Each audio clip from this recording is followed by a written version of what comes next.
तमाम मौलवी और मौलाना इस समय एक बयान दे रहे हैं, कह रहे हैं गाय को राष्ट्रीय पशु घोषित करो। अबे हमने कहा कि गौ हमारी माता है, जन्म जन्मांतर का नाता है।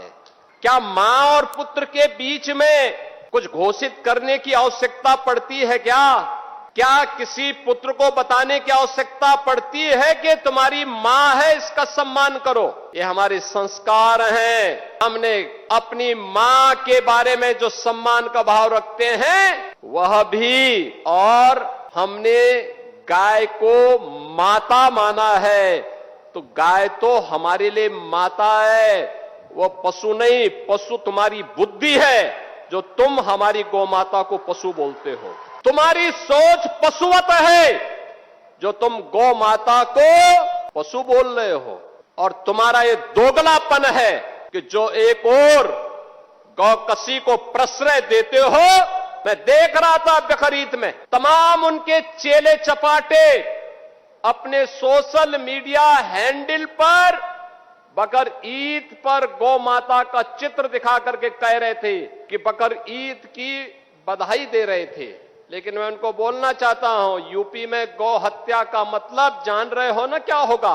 और जान रहे हो तो अगर जान रहे हो तो फिर अपने चेले चपाटों को समझा लो, नहीं तो कई कई पीढ़ियां याद करेंगी गौ माता के साथ किसी भी प्रकार की कोई हिमाकत की। तो मैं पूछना चाहता हूं, ये वही लोग हैं जो हमारी गौ माता को कह रहे हैं कि राष्ट्रीय पशु नहीं। अरे गौ माता तो स्वघोषित राष्ट्र माता है, उसको किसी को राष्ट्र माता घोषित करने की आवश्यकता नहीं।